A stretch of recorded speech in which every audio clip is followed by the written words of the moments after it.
నమస్తే, welcome to red TV. నేను మీ Ali.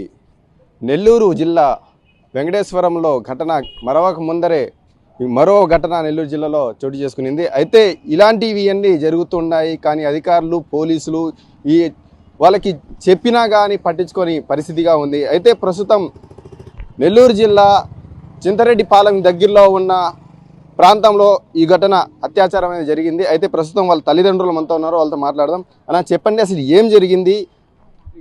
Sir, మా పాపకి 16 సంవత్సరాల వయసు సార్.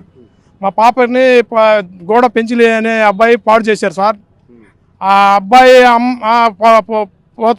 ప్రోత్సాహంతో కూడా ఇది జరిగింది సార్. ఈ అబ్బాయి అమ్మ మా పాపని బీడుపడ్డ ఇంట్లోకి పంపించి గత కొంతకాలం నుంచి కూడా జరుగుతుందని చెప్పి మా పాప తెలియపరిచింది సార్. మేము పాపని అడిగినాక ఇది ఈ 3 రోజుల క్రితం మేము ఈ కేసు ఇచ్చే ముందు పోలీస్ స్టేషన్లో కేసు ఇచ్చే ముందు మా పాప 1 గంట టైం నుంచి మధ్యాహ్నం కనబడకంట అయిపోయింది సార్. కనబడకంట అయిపోయినాక మా పాతిళ్ళు వాళ్ళ నివాసం పద్మమ్మ గోడ పెంచిలి కొడుకు నివాసం చేసే ఇంటి పక్కనే సార్ మా పాతిళ్ళు. అక్కడి నుంచి మేము ఏరే ఇల్లు మారున్నాం సార్. అక్కడికి ఏమన్నా మా పాప ఇల్లు ఉందని చెప్పి ఎదుర్కొంటే అక్కడికి వెళ్ళాం సార్. బంధువులు కాదు సార్, కాకపోతే మా కొలస్తులే సార్ వాళ్ళు. అక్కడికి వెళ్ళినాక మా 1 గంట నుంచి మా పాప కనపడలేదు సార్. తర్వాత ఎక్కడ ఎత్తుకినా మా పాప కనపడలేదు సార్. తర్వాత ఆ పెంచిలి అక్కడే రోడ్లోనే ఉన్నారు సార్. పెంచిలి గారిని పిలిచి అడిగాను సార్, మా పాప కనబడడం లేదు, ఇట్లా ఏమన్నా వచ్చిందని చెప్పి అడిగాను సార్. రాలేదని చెప్పారు సార్. అప్పటికి వీళ్ళు ఆ బీడుపడ్డ ఇంట్లో ఆ బిడ్డని నిర్బంధించున్నారంట సార్. నీతో మాట్లాడాలంటున్నాడు పెంచిలి అని చెప్పి పంపించారంట సార్ పద్మమ్మ. అప్పుడు తర్వాత వచ్చి మా పాప వచ్చే లోపల 10-11 అయింది సార్ ఇంటికి.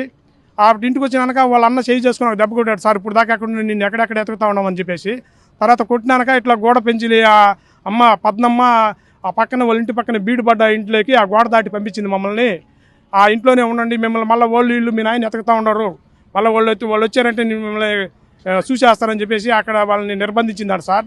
తర్వాత మా పాప ఇంటికి వచ్చినాక ఆ అబ్బాయి పాడు చేశాడని కూడా చెప్పింది సార్. ఇట్లే తరచుగా కూడా గోడ పెంచిలి భార్య పద్మమ్మ అప్పుడప్పుడు కూడా వీళ్ళని మా పాప వాళ్ళ ఇంటికి వస్తూ ఉండేదంట సార్. వాళ్ళ పాప మా పాప వయసు ఉంటే చదువుకునే పాప ఏదైనా చెప్పించుకునే దానికని వస్తుండేదంట సార్. మేమైతే మాకు ఇవన్నీ గమనించలేదు సార్.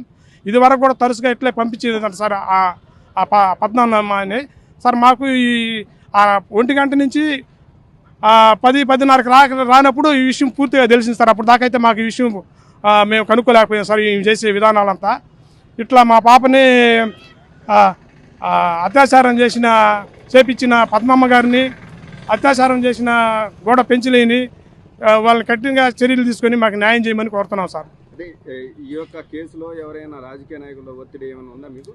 సరే, ఇప్పుడు టైలర్ సేనయ్య అని చెప్పేసి కృష్ణారెడ్డిపాలెంలో ఉన్నారు సార్, నక్కా శ్రీనివాసులు అని చెప్పేసి. వీనైతే నాకు అధికారులు ప్రోత్బలం ఉంది అని చెప్పి మమ్మల్ని పోలీస్ స్టేషన్ కాడ కూడా చాలా మందిని తీసుకొచ్చి మమ్మల్ని ఒకరంతా భయకంతులు చేశారు సార్. మీరు ఒప్పుకోకపోతే ఇబ్బంది అవుతుంది, మేము కోటమిరెడ్డి సీతారెడ్డి చేత కూడా కావాలంటే పోలీస్ స్టేషన్ ఫోన్ చేపిస్తాం, నీతో కూడా కావాలంటే మాట్లాడిపిస్తామని చెప్పారు సార్. మేము దానికి అంగీకరించలేదు సార్. దానికి అంగీకరించిన దానివల్ల మమ్మల్ని కూడా కొంత నక్కా సేనయ్య అనే వాళ్ళు కూడా కొంచెం మమ్మల్ని భయకంతులు చేశారు సార్. వాళ్ళ వల్ల కూడా మేము కొంచెం ఒత్తిడికి గురి అవుతున్నాం సార్. అయితే మీ ఎమ్మెల్యే కోటమిరెడ్డి సీతారెడ్డి గారు సార్, మా ఎమ్మెల్యే కోటమిరెడ్డి సీతారెడ్డి గారితో కూడా మాకు అండాదండలు ఉన్నాయని చెప్పి మమ్మల్ని ఒత్తిడి చేసి మమ్మల్ని భయపెడుతున్నారు సార్. మీరు సీతారెడ్డి గారికి ఏమంటారు మీ మీడియా ముందర? సార్, సీతారెడ్డి గారు దయచేసి న్యాయం ఉండే పక్కనే న్యాయం చేయండి సార్, అన్యాయం చేయదు సార్. ఇలాంటి అన్యాయము నా బిడ్డకే కాదు సార్, ప్రతి బిడ్డకి జరగనీకంటే మీరు ఒక ఎమ్మెల్యేగా ఉండి ఒక న్యాయం చేయండి సార్. ఇట్లా మాకు అన్యాయం జరుగుతుంది సార్. నెల్లూరు రూరల్ పరిధిలో మైనర్ బాలిక మీద ఆమె 8వ తరగతి చదువుతున్నప్పటి నుంచి పలుసార్లు అత్యాచారం జరిగిందని చెప్పి ఆమె ఇంట్లో కుటుంబ సభ్యులకు తెలియజేశారు. ఇప్పుడు ఆమె వయసు 16 సంవత్సరాలు.